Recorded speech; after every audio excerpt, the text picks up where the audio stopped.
Kami sungguh bersyukur Tuhan atas setiap anugerah-Mu di hidup kami. Bahkan kami ada hari ini semua karena anugerah Tuhan. Tidak ada satupun di hidup kami yang kami dapat bukan karena anugerah-Mu Bapa.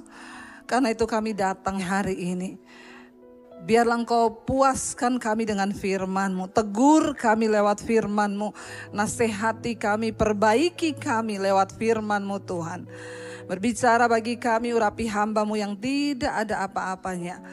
Pengurapan Roh Kudus kami butuhkan di dalam hidup kami. Agar iman kami semakin kuat dan teguh di dalam Tuhan. Kami buka hati bagi firman-Mu di dalam nama Yesus. Yang percaya diberkati katakan bersama. Amin. Tepuk tangan buat Tuhan Yesus saudara. Silakan duduk Bapak Ibu yang terkasih. Shalom. Apa kabarnya hari ini? Luar biasa karena kita punya Tuhan yang luar biasa. Iya baik saudara, kita buka bersama langsung Injil Lukas pasal yang ke-15 ya. Injil Lukas 15 mulai ayat yang ke-11. Judulnya perumpamaan tentang anak yang hilang. Saya percaya cerita ini kita semua sudah hafal di luar kepala. Coba saya mau tanya, saudara tahu nggak cerita ini? Apa yang ada di benak saudara tentang cerita ini? Yang pertama, harta. Perebutan harta. Ya, ada yang lain tentang apa di sini? Anak hilang. Ya memang itu judulnya. Anak hilang ya. Apalagi maksudnya yang saudara tahu ya. Saudara, ternyata ketika kita membaca Alkitab itu banyak hal yang bisa Tuhan singkapkan. Yang selama ini ternyata saya tuh salah ya berpikir ayat ini hanya tentang ini.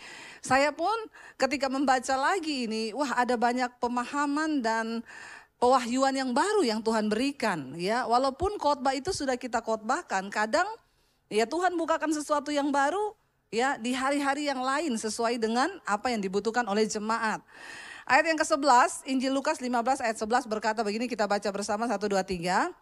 Yesus berkata lagi, ada seorang mempunyai 2 anak laki-laki. 12, kata yang bungsu kepada ayahnya, Bapa, berikanlah kepadaku bagian harta milik kita yang menjadi hakku. Lalu ayahnya membagi-bagikan harta kekayaan itu di antara mereka.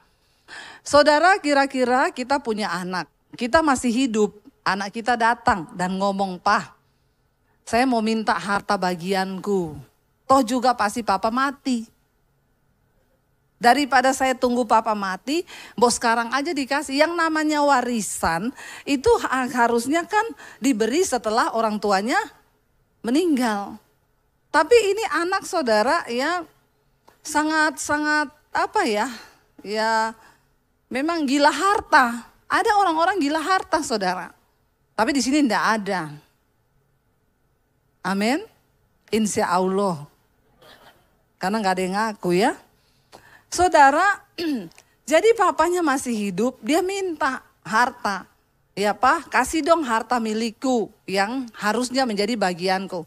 Kalau saudara jadi bapaknya anak ini, saudara bagaimana reaksinya? Bapak-bapak tolong yang ada di sini. Bapak masih hidup, anaknya datang minta harta. Bapak apain tuh anak? Ayo jawab. Yang jawabannya benar saya kasih sepeda loh. Apa Pak? Anaknya diapain? Berarti bapak-bapak di sini baik semua ya, diam aja ya. Kalau kita sebagai orang tua tentunya paling tidaklah kita nih sedih ya. Kok anakku ini saya belum mati, dia sudah minta harta. Bukan cuma itu saudara, karena dia minta ya bapaknya ini baik. Anaknya minta harta diam aja. Nih semua kan bapak-bapak diam, gak ada yang marah dari tadi. Cuma diam aja, saya tanya juga diam, berarti setuju. Ya, karena anaknya yang bungsu minta, ya terpaksa bapaknya bagi.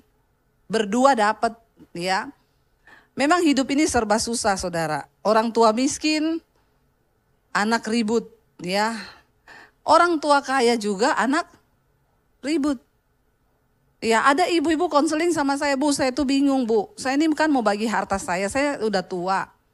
Saya takutnya kalau saya mati, saya belum bagi, mereka berantem. Ya, lalu saya kumpulin lah, baru hari pertama kumpul, udah berantem hebat. Saya baru bilang kamu dapat ini, kamu ini, kamu ini, kamu ini. Ribut Bu, nggak terima. Ya, itu udah ribut. Jadi ya sudah saya bubarin dulu, nggak usah dulu deh, kita sampai tenang. Orang tua juga bingung loh.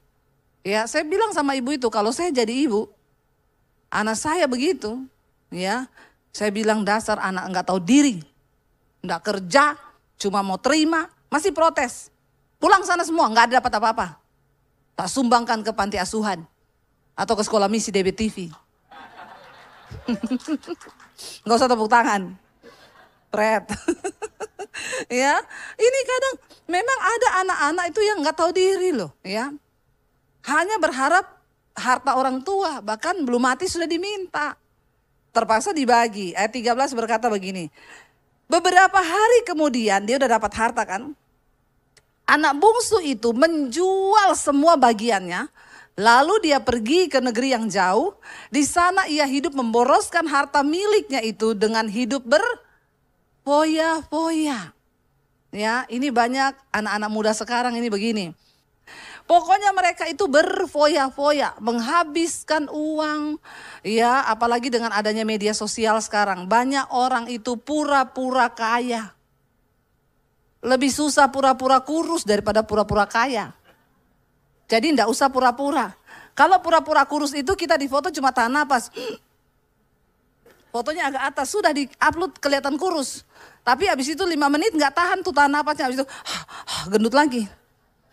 Tapi kalau pura-pura kaya, saudara ya, lihat orang pakai bermerek, kita juga pakai. Enggak masalah kalau memang kau bisa. Itu uang halal dan kau tidak utang, amin. Jangan sampai kau utang, apalagi pinjol. Aduh ya, innalillahi wa inna ilaihi rojiun.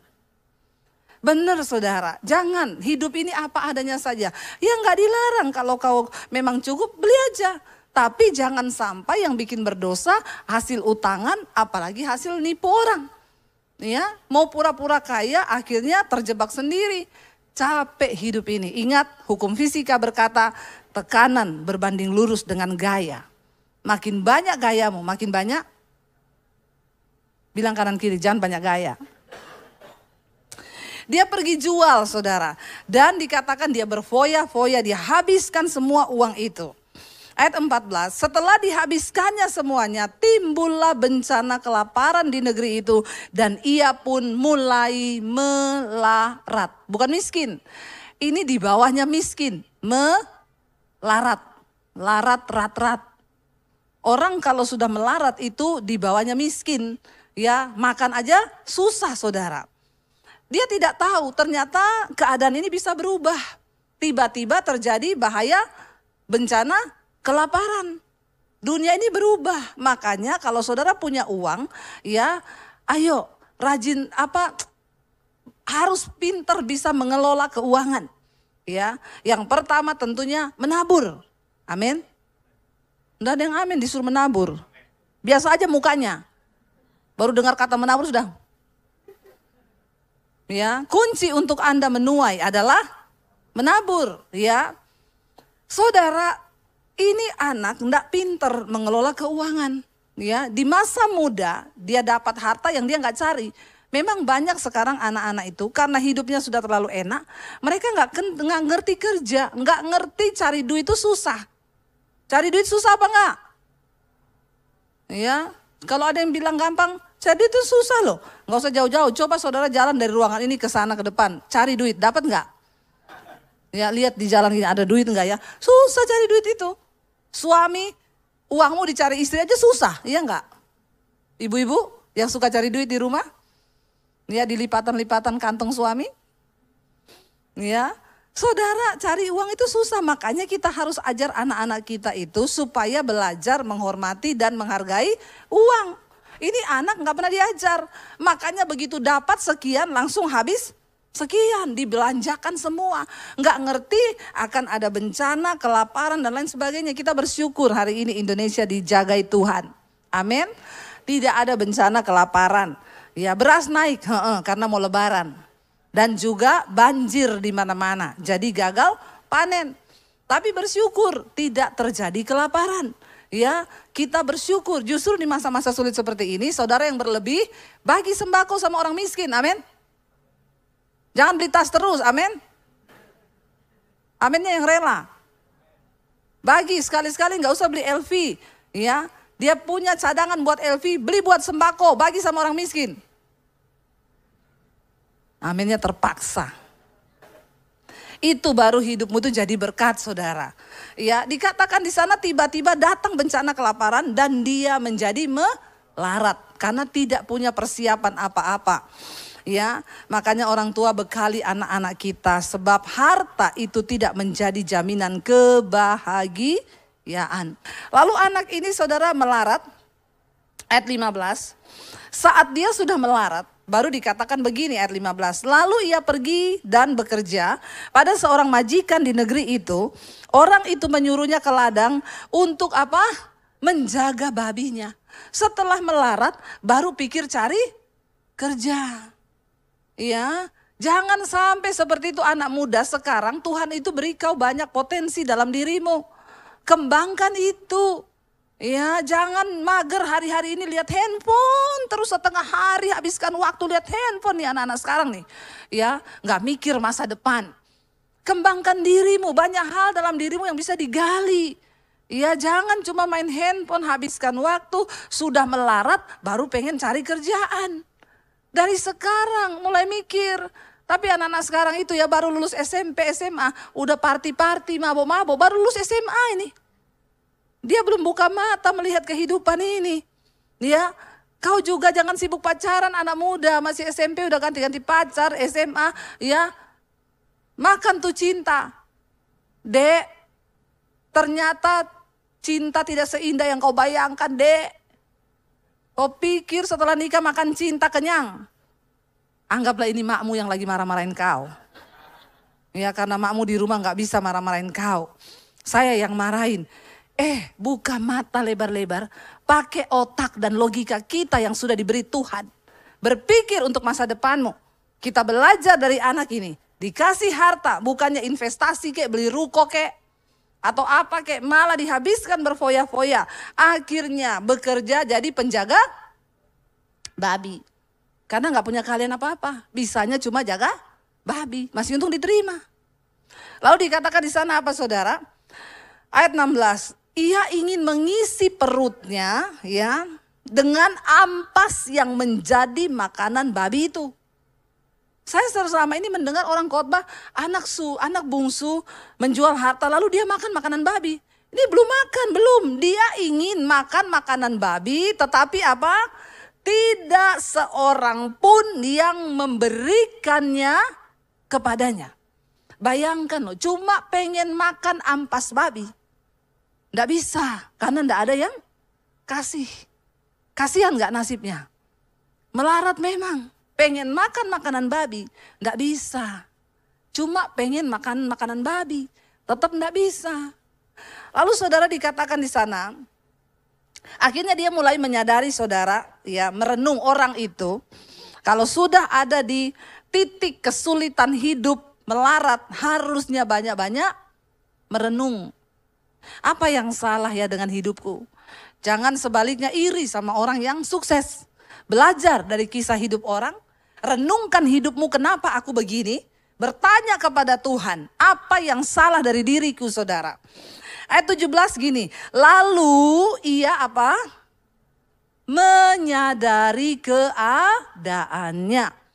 Saya selama ini mendengarkan khotbah ini, di dalam benak saya selalu anak bungsu ini salah, kurang ngajar, anak yang gini-gini.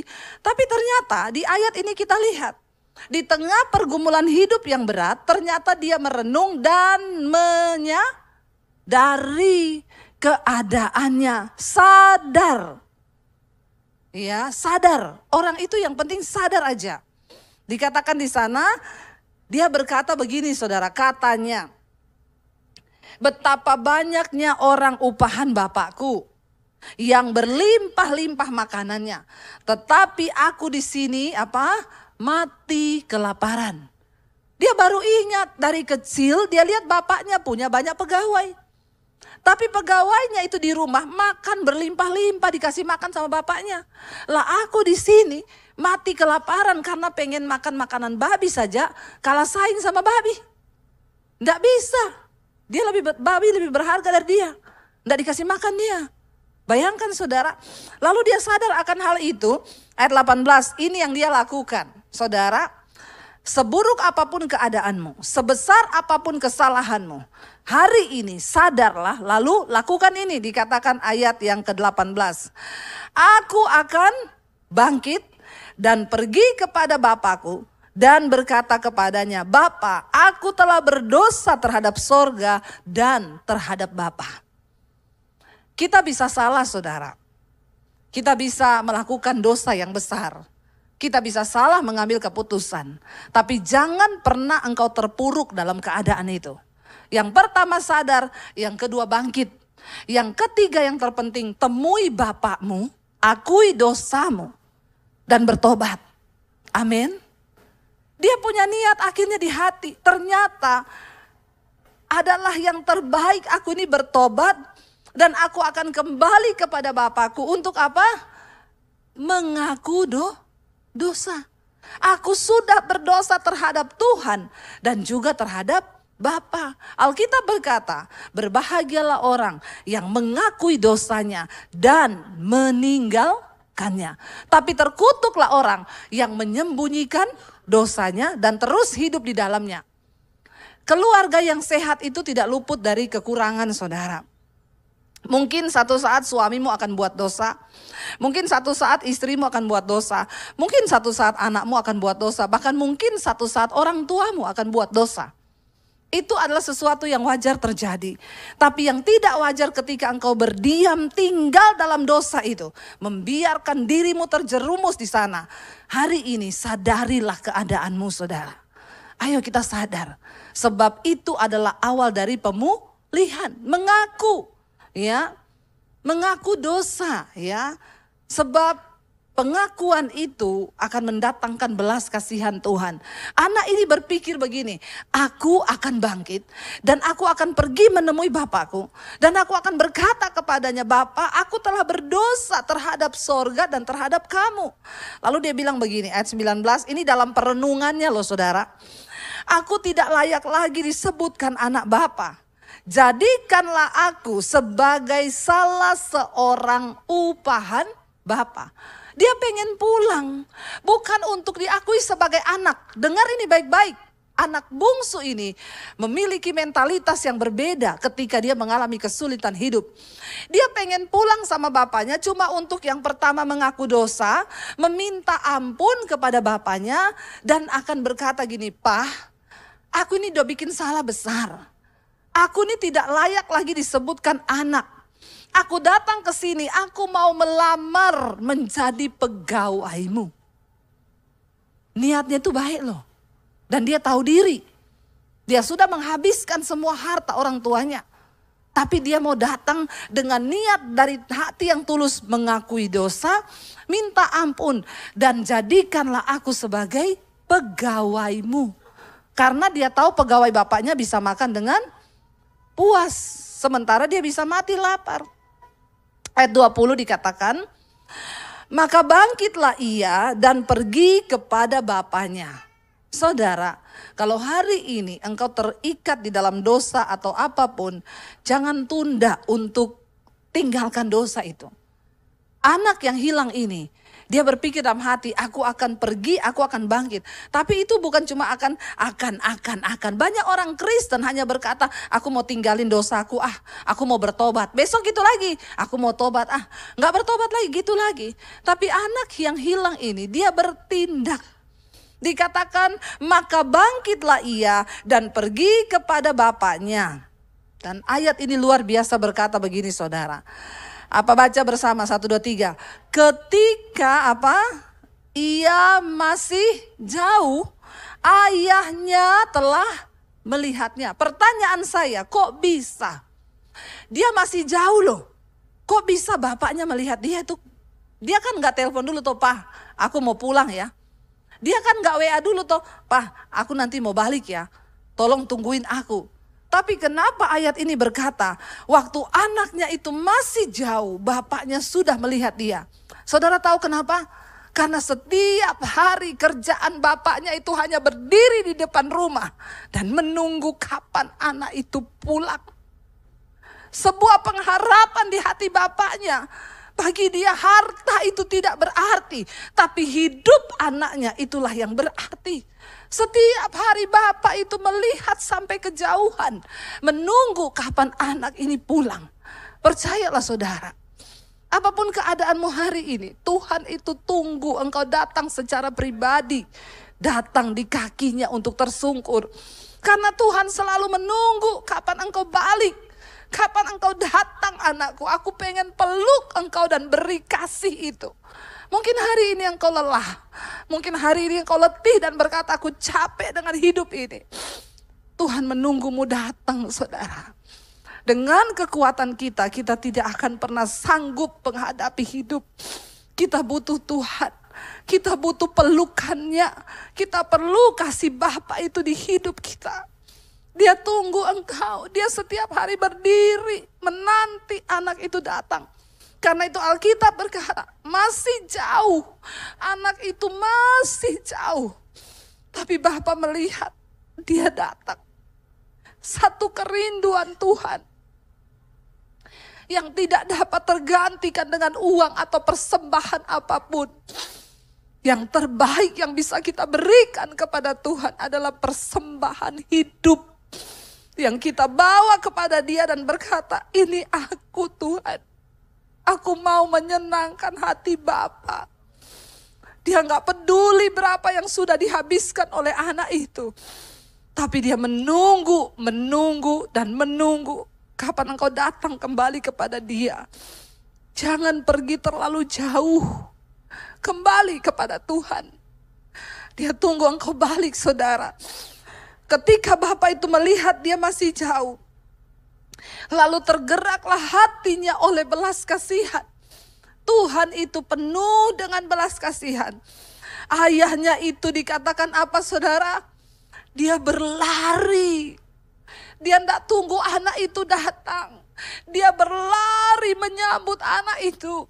Dia berlari saudara karena belas kasihannya. Dia berlari mendapatkan anak itu. Lalu dia merangkul dan menciumnya. Tidak peduli seberapa besar luka yang dilakukan oleh anak itu kepada bapaknya. Bapaknya merangkul dia saudara. Dia merangkul anak itu dan dia menciumnya. Lalu dia berkata kepada anak itu. Anak itu berkata kepadanya begini. Bapa, aku telah berdosa terhadap sorga dan terhadap engkau Bapa. Dan aku ini tidak layak lagi disebutkan anak Bapa. Tetapi ayah itu berkata kepada hamba-hambanya. Lekaslah bawa kemari jubah yang terbaik. Pakaikanlah itu kepadanya. Dan kenakanlah cincin pada jarinya dan sepatu pada kakinya. Kenapa saudara? Dan ambillah anak lembu tambun itu, sembelihlah dia dan marilah kita makan dan bersuka cita.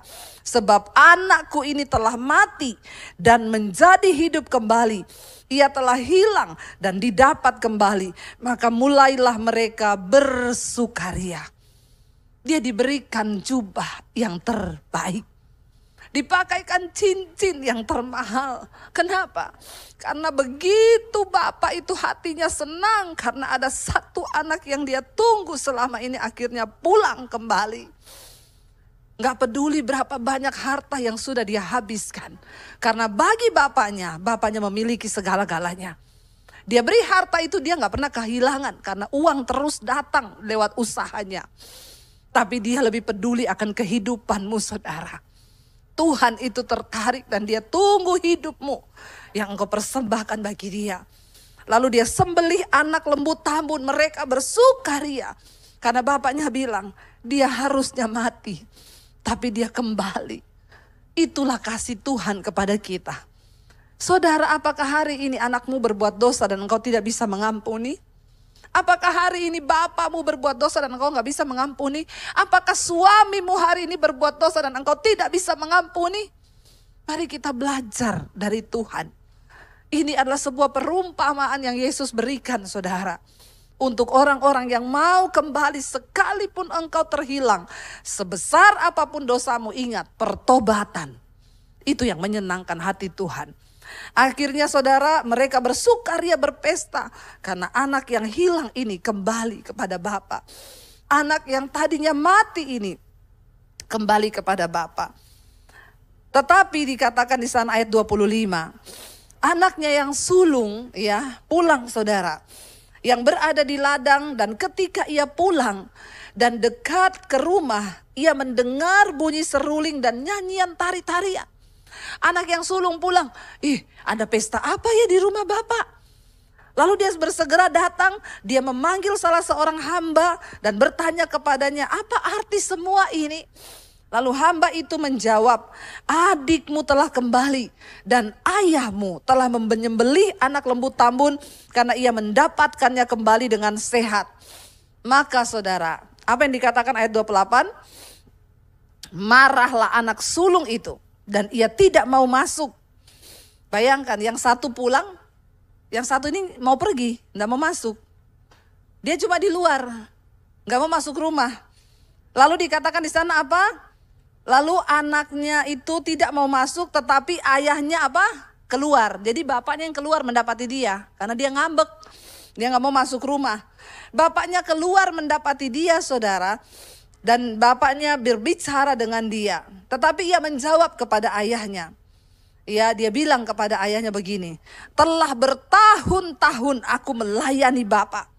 Dan belum pernah bapak itu aku melanggar perintah bapak. Tetapi kepadaku belum pernah Bapak berikan seekor anak kambing untuk bersuka cita dengan sahabat-sahabatku. Tetapi baru saja datang anak Bapak yang telah memboroskan harta kekayaan Bapak bersama dengan pelacur-pelacur. Maka Bapak menyembelih anak lembu tambun itu untuk dia. Apa yang salah dengan anak sulung ini, saudara? Ya, dia tidak bijaksana dan dia lupa, saudara. Ya, bahwa selama ini dia bersama-sama dengan bapaknya. Harusnya dia masuk ke rumah, lalu tanya kepada adiknya, kenapa kamu pulang? Apa yang terjadi? Maka dia akan mendengarkan kesaksian adiknya. Dan mungkin hatinya akan tergerak oleh belas kasihan. Tapi dia menghakimi. Ya, dia bilang gak adil, anak sulung ini gambaran orang yang tidak pernah merasa puas. Ya, sama-sama berarti sebenarnya sama-sama culas, saudara. Tapi yang di sini dikatakan anak bungsu itu bertobat, membayar harga yang mahal karena dia pergi dari rumah bapaknya. Tapi si sulung ini juga anak yang hilang, tapi terhilang di rumah bapak. Ini gambaran orang-orang Kristen sekarang. Mungkin kita ke gereja tiap minggu, mungkin kita melayani Tuhan, berdiri di mezbah di altar ini. Tapi kalau kita nggak ngerti hati Bapa, kita nggak tahu hati Tuhan, kita terhilang di rumah Bapa sendiri. Dan anak yang bungsu ini mengalami belas kasihan Tuhan, saudara. Maka ayahnya berkata begini, ayat 31, kata ayahnya kepadanya. Dia malah membuat hati ayahnya sedih. Karena ayahnya baru menerima, dia datang. Kata ayahnya kepadanya, anakku, engkau selalu bersama-sama dengan aku. Dan segala kepunyaanku itu kepunyaanmu. Aku makan daging, kamu makan daging. Semua yang ada di rumah ini bebas kamu nikmati. Tetapi dia bilang kepada anaknya apa? Tapi kita patut bersuka cita dan bergembira. Karena adikmu yang telah mati menjadi hidup kembali. Ia telah hilang dan didapati kembali. Bapak Ibu, apa artinya perumpamaan ini, saudara? Ada seorang ibu cerita kepada saya, Bu, suami saya mengakui semua dosa-dosanya kepada saya. Karena suami saya bertobat mengalami Tuhan secara pribadi. Lalu dia cerita semua dosanya kepada saya. Dan apa yang terjadi, Bu? Saya kepahitan kepada suami saya. 2 tahun setiap hari saya menangis dan berkata, kenapa dia begitu tega? Saya selama ini menjadi istri yang baik. Saya gak pernah berselingkuh. Saya tidak pernah begini. Tapi kenapa suamiku melakukan ini? Suaminya 2 tahun bertobat. mengalami perubahan pribadi dengan Tuhan. Yang tadinya pulang tengah malam, sekarang pulang kantor langsung di rumah. Dia setiap hari nonton khotbah di YouTube. Tapi istrinya yang selama ini merasa baik, tidak pernah melanggar. Dalam 2 tahun dia kepahitan dan tidak bisa mengampuni suaminya. Sampai dia dapatkan ayat ini saudara. Dan dia berkata kepada saya, Bu Debbie, aku ini anak sulung yang terhilang di rumah Bapa. Aku di rumah Bapa. Aku merasa selama ini aku hidup benar. Tapi sesungguhnya saya tidak memiliki belas kasihan Tuhan. Saudara, keluarga yang sehat bukan berarti tidak ada proses. Pasti ada kelemahan suamimu. Pasti ada kelemahan istrimu. Pasti anakmu akan berbuat salah satu saat nanti. Mungkin juga orang tuamu akan berbuat salah. Tapi keluarga yang sehat adalah keluarga yang selalu ingin menghidupi firman Tuhan. Dan memperbaiki semua kesalahan itu. Dan memiliki belas kasihan yang dari Tuhan. Hari ini kita belajar. Ayo kita katakan, Tuhan, biar Engkau hadir di keluarga kami. Biar belas kasihan itu ada. Pulihkan hati yang terluka. Pulihkan setiap mereka yang hari-hari ini merasa tidak dipedulikan. Biar Tuhan pulihkan. Datang saudara. Karena Bapa menunggu dari jauh. Engkau datang secara pribadi. Makanya saya selalu bilang, tidak usah titip doa sama pendeta. Tuhan tunggu engkau datang. Saya undang para imam musik maju ke depan. Saudara, biar hari ini kita semua sama-sama mau introspeksi diri. Tuhan, apakah kami ini merasa bahwa kami sudah baik tapi ternyata kami jadi anak sulung yang terhilang di rumah Bapa? Mungkin kami ke gereja tapi sesungguhnya kami juga terhilang karena kami tidak memahami perasaan Tuhan. Saya berdoa saudara, biar hari ini kita minta kepada Tuhan saudara. Kita mau bilang kepada Tuhan, apa arti hidup kami Tuhan jika Engkau tidak mati bagi setiap kami. Bangkit berdiri bersama di hadapan Tuhan.